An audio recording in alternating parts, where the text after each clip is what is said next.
오늘부터 4주간 동안 대림절이라고 합니다. 교회력에 의하면 추수감사절이 연말이고, 그리고 대림절 기간인 이제 오늘이 새해 첫날이에요. 감사로 한 해를 마치고, 그리고 예수 그리스도의 탄생을 기대하면서 새해를 시작하는 것, 이것이 교회력의 이제 그 의미입니다. 저는 대림절 첫 주간을 통해서 예배에 대해서 잠시 생각하면서 은혜를 나누려고 합니다. 우리가 읽은 본문은 복음서 4군데 다 들어있습니다. 그런데 요한복음은 2장에 있고, 다른 그 3개 공간 복음에는 저 뒤쪽에 나와 있습니다. 정확하게 보면 예수님이 십자가에 달려 돌아가시기 위해서 예루살렘에 입성하신 날을 종려주일이라고 하죠.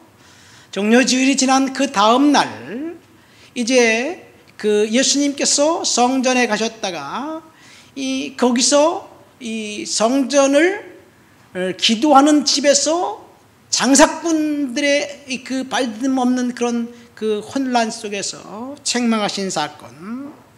그래서 여기 보니까 소를 팔고, 그리고 그 염소와 양을 팔고, 비둘기를 팔고, 또 돈을 바꾸는 그런 일들이 있는데, 짐승들을 채찍질로 쳐서 내쫓아버리고, 비둘기를 이제 날려버리고, 그리고 환전상들의 그 돈꾀를 엎어버리고 의자를 뒤집어버린 그런 일들.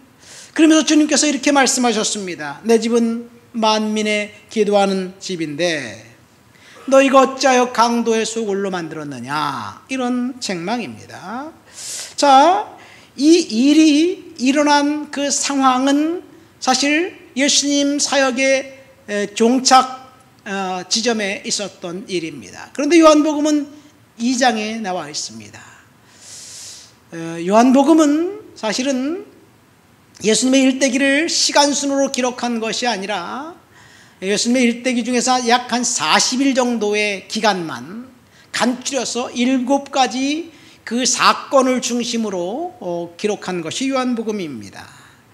자, 어쨌든 예수님은 이날 성전에서 일으킨 소동 때문에 그 성전의 기생에서 기득권을 갖고 살고 있었던 사람들이 사두개인들이에요. 사두개인들 중에서 제사장이 나오고 대제사장이 나오는데, 그들을 책망했던 그 사건 때문에 예수님은 결국 그들의 음모에 의해서 십자가에 달려 돌아가십니다.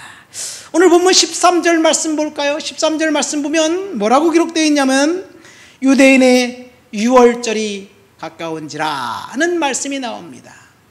지난주 추수감사절 예배를 드리면서 제가 유대인들의 절기에 대해서 잠깐 얘기했지요.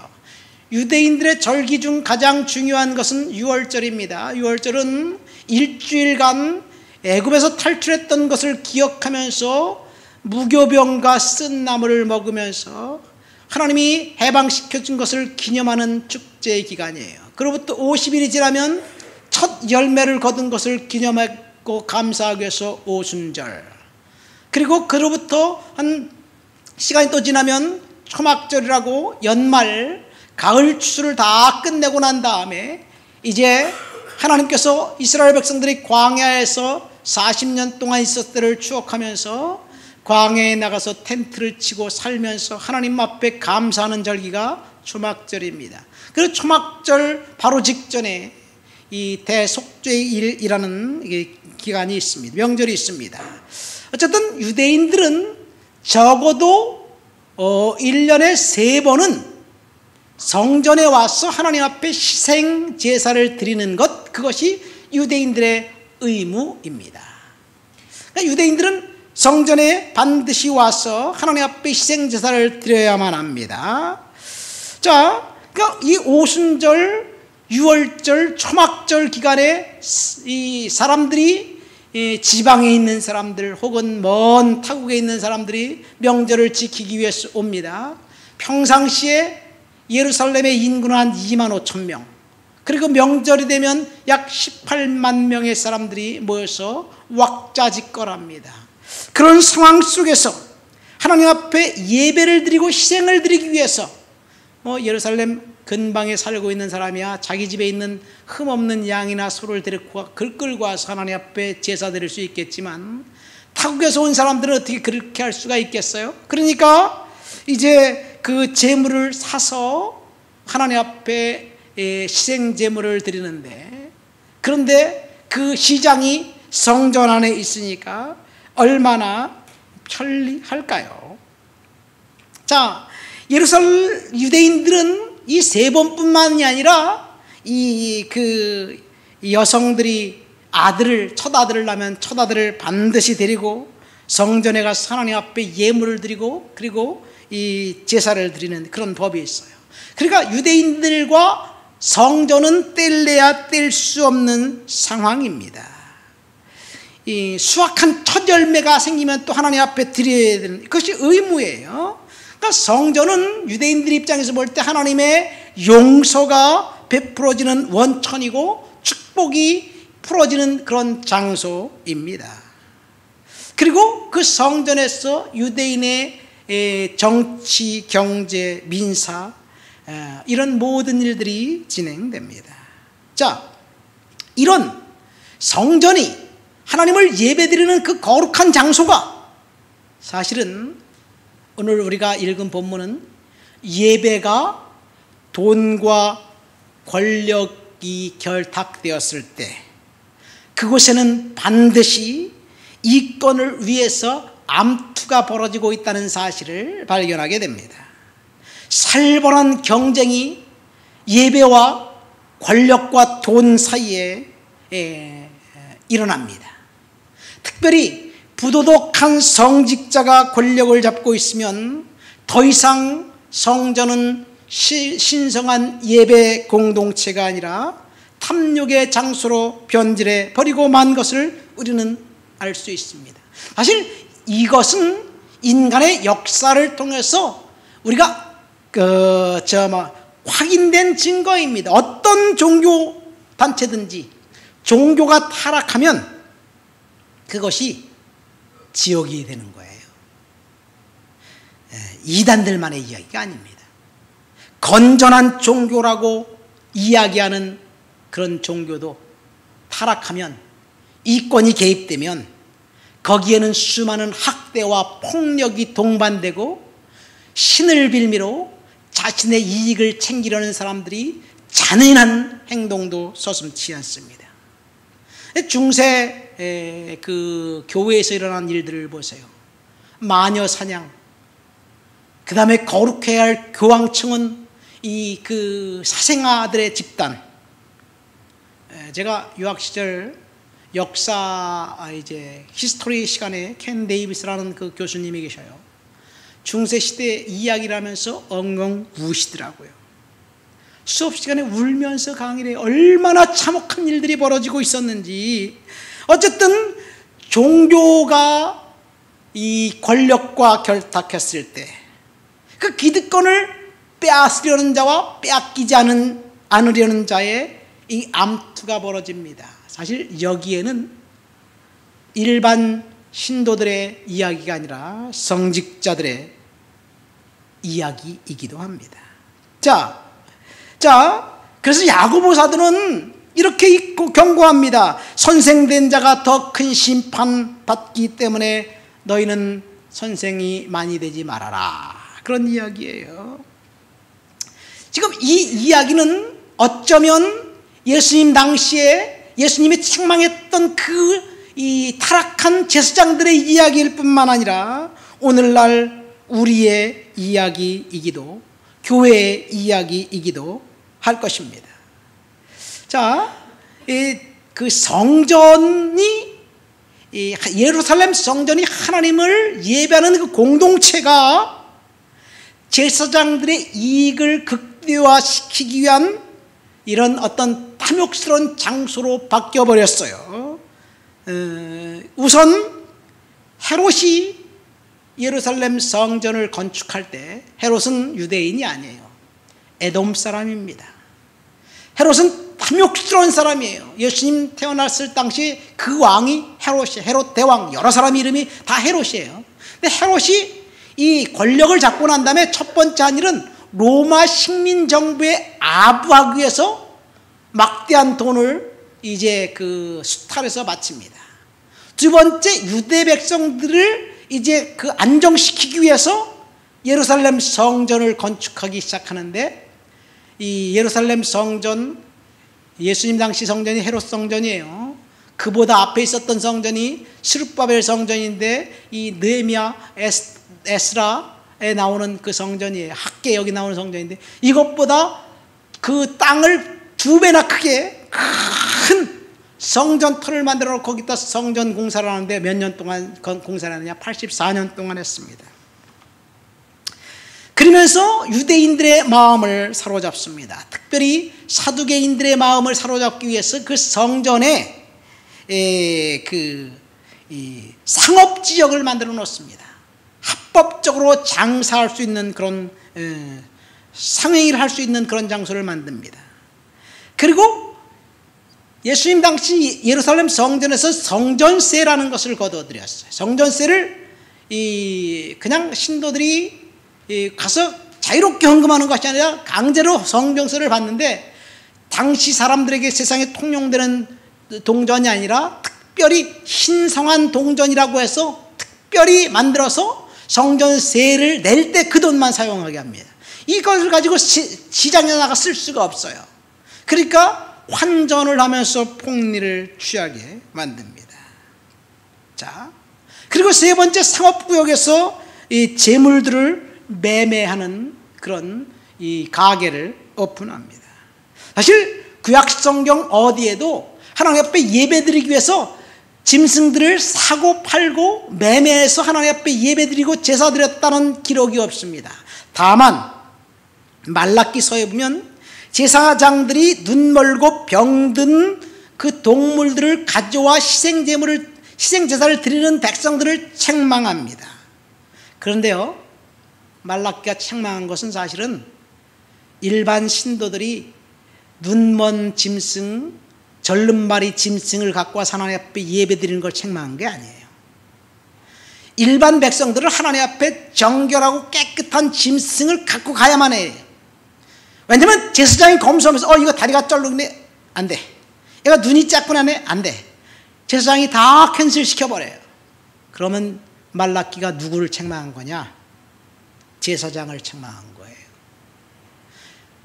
신도들로부터 정결한 짐승을 받아서 그걸 팔아버리고 정말 그 가치 없는 것들을 가지고 죽여서 그걸 하나님 앞에 드린다고 하니까 하나님이 받겠습니까?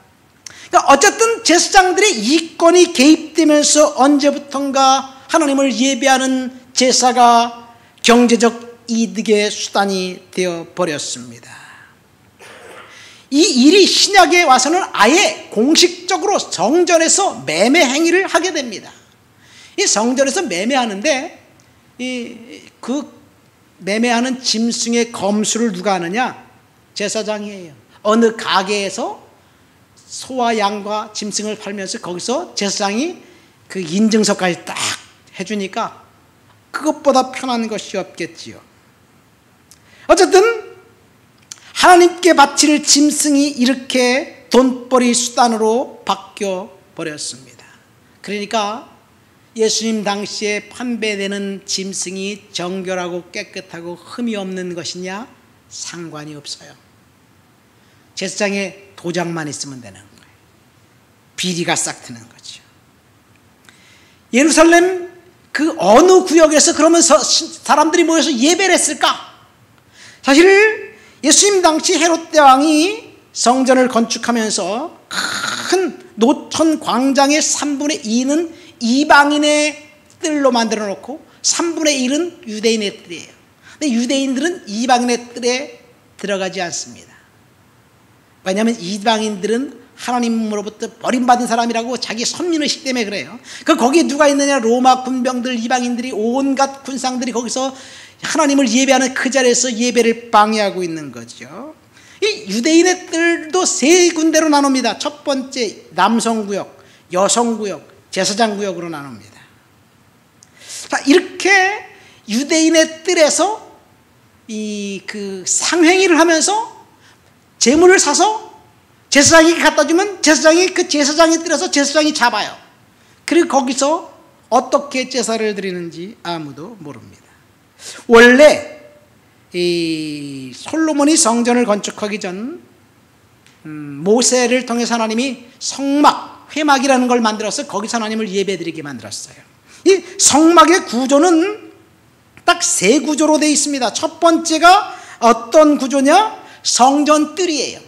성전 뜰은 헤롯 예루살렘 성전은 이방인의 구역, 유대인의 구역인데 원래는 이방인 구역과 유대인의 구역이 없습니다.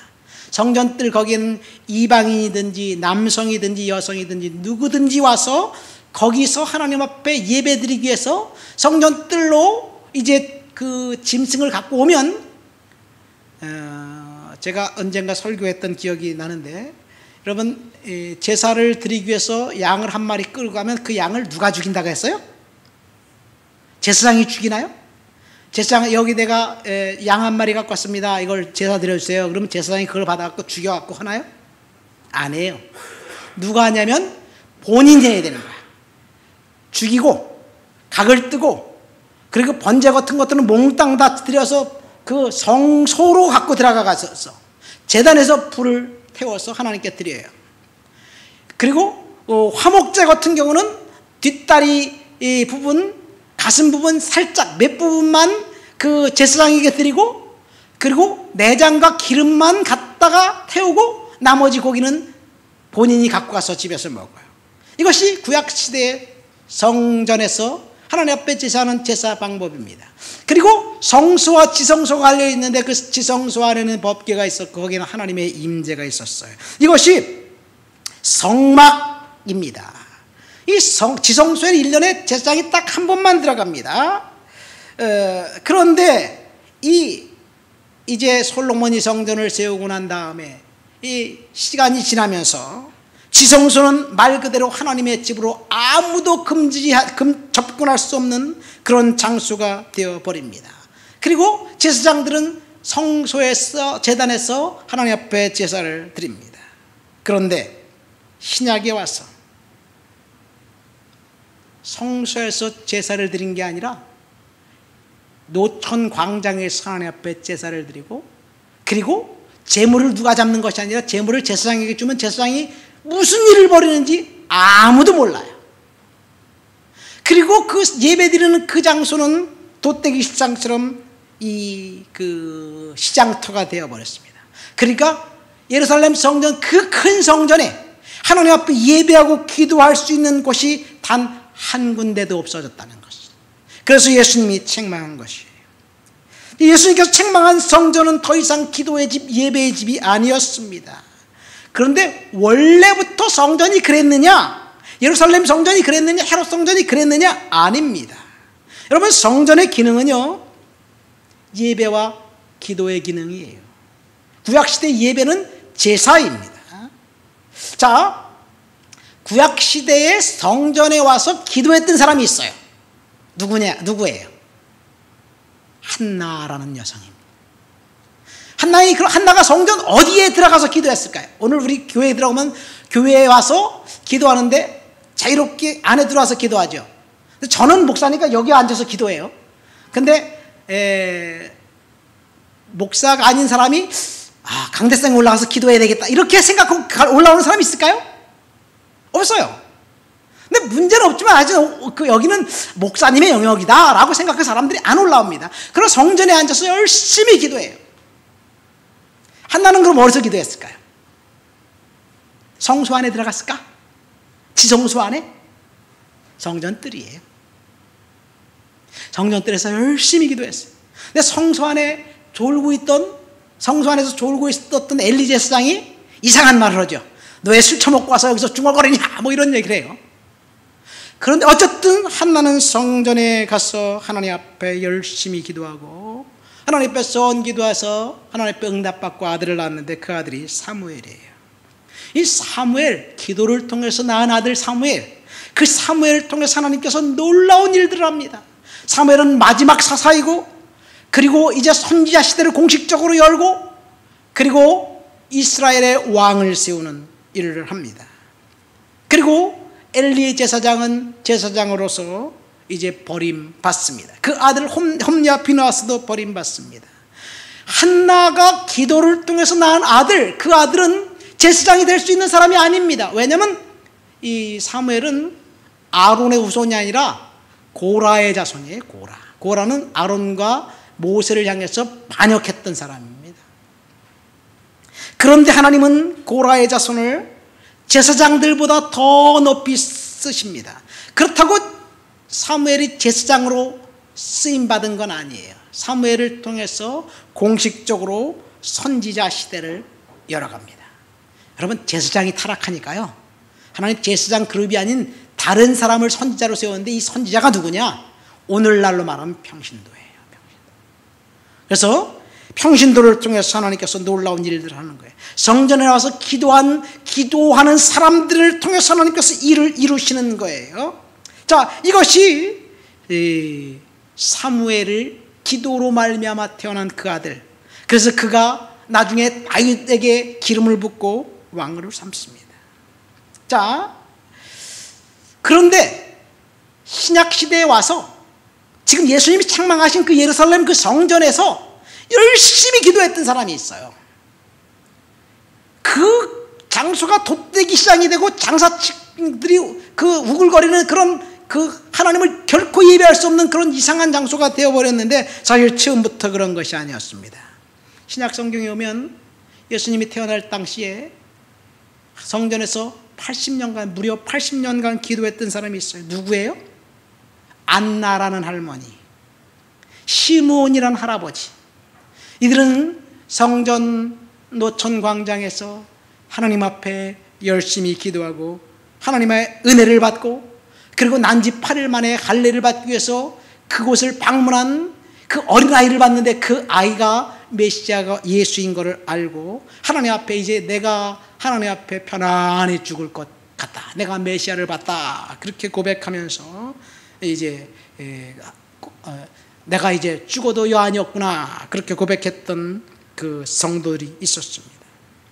성전은 원래부터 기도의 집이고 예배의 집이었습니다. 그런데 기도의 집, 예배의 집이 어느 순간에 강도의 수욕을로 변해버렸어요. 하나님의 성전이 장사꾼의 속을 시장바닥이 되어버렸습니다. 그래서 예수님이 복발하신 것이지요. 자, 이 성막이 성전으로 변합니다. 그리고 성전이 지금 예루살렘 성전으로 바뀌었어요. 성막에서 한 일은 두 가지입니다. 첫 번째, 하나님을 예배하고 제사하는 일이에요. 그리고 두 번째는 기도하는 일입니다. 우리가 하나님을 예배하고 제사함으로 하나님을 만나고, 그리고 하나님을 복주시는 거예요. 그리고 기도를 통해서 우리가 하나님 앞에 올라가는 거예요. 하나님을 앞에 나아가는 거예요. 그래서 하나님이 응답해 주시는 것이, 이것이 성전의 기능입니다. 그러니까 성전은 하나님을 만날 수 있는 고유한 장소입니다. 여러분, 이곳이 우리가 하나님을 만나는 장소라는 사실을 믿으시길 예수님의 이름으로 축원드립니다. 이곳에 와서 제가 열심히 기도하고 있어요. 그러니까 기도로 여기에 기도를 파운데이션을 기도를 단단히 닦아놨기 때문에 이곳에 와서 여러분들이 기도하면 성령께서 금방금방 역사해 주시는 거예요. 여러분, 우리 장소가요, 이 세상에 그 어떤 장소를 보면 어떤 곳은 거룩한 장소, 어떤 곳은 사악한 장소가 있어요. 영적으로 보면 그렇습니다. 그러니까 기도가 충분히 이루어진 그곳은, 그곳에 와서 여러분들이 그냥 아무것도 안 하고 하나님 앞에, 하나님 나왔어요, 하나님 아시지요, 그렇게 한마디 기도만 하더라도 하나님께서 역사해 주시는 이곳이 성전이 축복의 장소, 그래서 우리는 이곳에 와서 기도해야 될 줄 믿습니다. 사실 다윗은 하나님 앞에 예배함으로 축복받은 사람이었습니다. 다윗이 이 소식을 들었어요. 오벳 에돔이라는 사람이 자기 집에 법궤가 있는 것 때문에 복받았다라는 소식을 듣자 다윗이 제사장들을 보내고 레위인들을 보내서 그 법궤를 가지고 다윗성으로 갖고 옵니다. 그리고 다윗성, 자기가 살고 있는 그 성 옆에 다윗의 장막이라는 것을 만들어 놓고, 그리고 거기에 법궤를 안치시킵니다. 그리고 하나님을 예배합니다. 법궤가 들어오는 날 너무나 기뻐서 덩실덩실 춤을 추다가 바지가 벗겨졌어요. 바지춤이 벗겨진 거예요. 그 상황을 보고 사울의 딸 미갈, 다윗의 아내가 조롱합니다. 어떻게 왕이 채신머리 없이 방탕한 자가 염치 없는 염치 없게 행동하는 것처럼 자기 몸을 드러냈다라고 이제 빈정됩니다. 그러니까 다윗이 뭐라고 말합니까? 내가 채신머리 없이 방탕한 자가 염치 없는 것처럼 그렇게 보여도 상관이 없다. 그것보다 더 천하게 보일지라도 나는 하나님 앞에 뛰놀겠다. 그렇게 고백하면서 하나님을 예배하는 데 열정을 품습니다. 사실 다윗은 하나님 앞에 예배했기 때문에 축복받은 사람이었어요. 사무엘하 24장에 보면요, 사무엘 선지자가 다윗의 아버지 이새에게 찾아와서 이렇게 얘기합니다. 뭐라고 얘기하냐면, 내가 당신의 아들 중에서 이스라엘의 두 번째 왕을 세울 것인데, 그 사무엘상 26장에 보면 나와 있습니다. 너는 아들들과 함께 스스로 성결하게 하고 예배 자리에 나와라. 그렇게 얘기를 해요. 그래서 7명의 아들을 소집해가지고 이새가 목욕을 하고 옷을 깨끗이 갈아입고 향수를 뿌리고 그리고 예배 자리에 나갑니다. 예배 자리에 나갈 때 그렇게 하고 나갔어요. 근데 하나님께서 7명 모두 다 그가 아니다, 그가 아니다 이렇게 얘기하는 거예요. 그러니까 사무엘이 당신에게 아들 하나 더 있습니까? 그러니까 들판에서 막내 찌질이 그 막둥이가 있는데 하나 더 있다고. 그를 빨리 데리고 오라고. 그러니까 다윗이 예배 자리에 얼떨결에 왔어요. 다윗이 목욕했나요? 깨끗한 옷을 갈아입었나요? 향수를 뿌렸나요? 들판에서 양을 치다가 양 배설물 냄새가 나고 그리고 얼굴엔 땀에 젖어서 꾀지지한데 하나님은 그가 성결한 내가 선택한 내가 왕으로 삼을 사람이다 라고 이야기해 줍니다. 그러니까 성결은 겉모습에 있는 것이 아닙니다. 다윗은 하나님의 마음, 하나님이 다윗의 그 마음을 봤어요. 그리고 그를 선택했습니다. 그가 하나님 앞에 예배하는 열정, 그것 때문에 하나님은 다윗을 왕으로 삼습니다. 다윗은 하나님을 예배할 때 결코 공짜로 예배하지 않겠다고 이야기합니다. 이 사무엘상 24장에 보면 다윗이 범죄해서 하나님의 진노가 이제 이스라엘에 임해서 전염병으로 3일 동안 7만 명이 죽습니다. 죽음의 천사가 아라우나의 타작마당이라는 것을 지나갈 때 다윗이 하나님 앞에 회개하니까 이제 됐다, 내가 너를 용서해 주마 그러는데 아라우나라는 사람이 왕이 자기 앞에 온 걸 보고 왕에게 이렇게 얘기합니다. 제가 다윗 왕이 하나님께 예배드리겠다 하니까 여기 타작마당에서 일하는 황소와 그리고 농기구 이것을 내가 그 땔감과 제물로 드리겠다고, 하나님께 드리겠다 그러니까 다윗이 뭐라고 얘기하냐면, 아니다, 나는 하나님 앞에 거저 예물을 드리지 않겠다. 내가 너에게 정당한 값을 주고 사서 하나님 앞에 예배드리겠다라고 이야기합니다. 그리고 그 자리가 나중에 예루살렘 성전이 됩니다. 중요한 것은 하나님이 다윗의 예배를 통해서 영광 받으셨어요. 그러니까 예배가 축복입니다. 그러니까 예배하는 사람을 반드시 하나님께서 복 주십니다. 자, 그런데 성막이 성전으로, 그리고 신약에 와서는 성전이 교회로 바뀝니다. 정확하게 말하면 성전이 교회로 바뀐 건 아니에요. 회당이 교회로 바뀐 거예요. 어쨌든 성전이 교회가 되었습니다. 그러면 오늘날 성도들이 교회를 성전이라고 부르지요. 우리가 여기서 지금 한 가지 생각해 보아야 될 것이 있어요. 교회가 과연 성전일까? 무엇일까? 특별히 교회를 건축하는 사람들은, 건축할 때는 목사님들이 성전 건축을 이야기합니다. 이게 성전 건축을 이야기할 때 솔로몬이 건축했던 성전을 염두에 두고 하는 거예요. 그래서 교회들마다 성전 건축을 한다면 천문학적인 돈을 들여서 이 세상에서 가장 고급스러운 자재를 들여서 하나님 앞에 성전을 만들어서 하나님 앞에 봉헌하겠다는 이야기예요. 자, 이것이 성전입니다. 그런데 사실 구약시대에 성막이 성전이 되고, 그런 성막과 성전은 하나님의 임재가 있는 하나님의 집이 맞습니다. 신약시대의 성전은 과연 하나님의 집일까? 사실 우리는 하나님의 집이냐 하나님의 백성들의 집이냐라는 신학적인 정립을 해야 될 줄 믿습니다. 제가 추구하는 교회는 사실은 하나님의 집이에서, 성전이에서, 성전으로 아주 값비싼 자재를 들여서 최고의 것을 만들어서 성전을 아름답게 지어놓고 일주일에 한 번, 두 번 예배드리고 콱 잠가놓는 것이 아니라, 성도들이 모여서, 하나님의 백성들이 모여서 하나님 앞에 예배하고 기도하고 교제하는 그런 장소, 그런 집으로 만들기를 원합니다.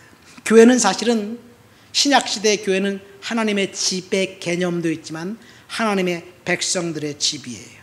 하나님의 백성들이 모여서 하나님 앞에 예배하고 기도할 때 축복이 임하는 그런 공동체 우리는 만들어 가야 될 줄 믿습니다. 말씀을 맺습니다. 예루살렘 성전, 예수님 당시 타락한 성직자였던 사두개인들이, 제사장들이 그것을 장사꾼의 소굴로 만들어서 자신들의 이익을 극대화하는 장소가 되어버렸어요. 그것은 장사꾼의 장소인 그 성전은 예배자가 가서 예배할 수 있는 그런 장소가 아니었습니다. 그래서 주님이 책망하신 거예요. 우리 좋은 이웃교회는 그럼 어떤 곳일까요? 저는 이곳이 예배의 집, 기도의 집이 되어서 저와 여러분들이 하나님 앞에 열심히 기도하고 예배해서 복받는 그런 장소가 되기를 소망합니다. 제가 지난주 주일 저녁에 집에서 이제 저녁에 다시 기도하러 와야 되겠다, 한 8시쯤 교회를 왔어요. 지난 주일 저녁이에요. 교회 왔는데 누군가 교회 안에 있어요. 문을 열었다가 사람이 있어. 기도하시는 줄 알고, 기도하십시오. 그리고 방해 안 하기 위해서 제가 나왔어요. 근데 강아지 소리가 들려. 이상하다. 개를 데리고 교회를 왔나? 그래서 기도하라고 이제 그 배를 하고 제가 서재에 가서 한 1시간 정도 있다가 이제 갔겠지 하고 왔더니 이 사람이 여전히 있는 거야. 근데 교회를 개판으로 만들어 놓은 거예요. 개 냄새가 교회를 진동하고, 이 여자분인데 어떻게 알았는지 히터를 27도를 틀어놨고 교회가 뜨끈뜨끈하게 만들어 놓고 거기서 완전히 점유하고 있는 거예요. 그래서 제가 들어와 가지고 뭐 하시는 겁니까? 기도하려 오셨으면 개는 데리고 오지 마시고요. 냄새가 나서 이게 성도들에게 피해를 주는데, 기도하는 사람은 피해를 주는 거 아닙니까? 그리고 이제 막 소독을 하고 청소를 하니까 이 사람이 갔어요. 교회를 완전히 그냥 뜨끈뜨끈하게 만들어놔가지고 어떻게 그런 일이 벌어졌는지 제가 너무 불쾌했어요. 그래서 청소하고 소독하고 다 끝나니까 12시가 됐어요. 그래서 기도하다가 이제 깜빡 잠이 들었어요. 1시 한 10분 정도 됐는데 불이 켜지더니 어떤 사람이 와갖고 저벅저벅 히터 있는 쪽으로 또 걸어가는 거야. 그래갖고 강아지 소리가 나면서 뭐 오시는 겁니까? 아까 왔던 사람이 또 온 거야. 황당해가지고 이 사람은 교회를 잠자러 온 것 같아. 개판을 만들어 놓은 것 같아. 하나님 복 주실까? 언젠가 어떤 몇 년 됐어요. 어떤 자매님이 그 낮인데 교회 와보니까 밖은 뜨거운데 교회를 갔다 에어컨을 2군데를 다 틀어놓고 하는데 혼자 그냥 거기서 혼자 그렇게 있는 거예요. 그래갖고 뭐 하시는 거냐고 그랬더니 누군가가 뭐 이렇게 그 더우면 뭐 에어컨도 틀라고 그렇게 가르쳤다고 그러면서 혼자 그러고 있어요. 참 교회가 그런 장소가 된다면 좀 아닌가 이런 생각이 됩니다. 여러분, 교회는 기도하는 장소예요. 하나님 앞에 예배하는 장소예요. 기도하고 예배하는 사람들에게 하나님이 복 주셔서 복 받는 장소, 그런 장소로 우리가 하나님 앞에서 드리게 되시길 예수님 이름으로 축원드립니다.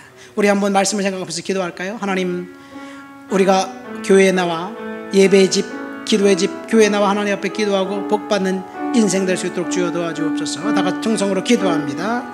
하나님 아버지 감사합니다. 오늘도 주님 앞에 나와 주를 높여드리고 주를 찬양하고 주를 예배합니다. 성령께서 만져 주옵시고 지켜 주옵시고 역사하시고 하나님 권능으로 채워 주옵시고 능력으로 던집혀 주옵시고 말씀을 허로잡아 주옵시기를 시간도 간절히 기도합니다. 하나님 아버지, 우리 좋은 이웃교회가 기도의 집, 예배의 집이 되어서 하나님을 높여드리는 그런 하나님의 아버지 집이 될 수 있도록 도와주옵시고 이곳에 와서 기도하고 이곳에 와서 찬송하고 이곳에 와서 예배할 때 하나님 복 주시옵소서.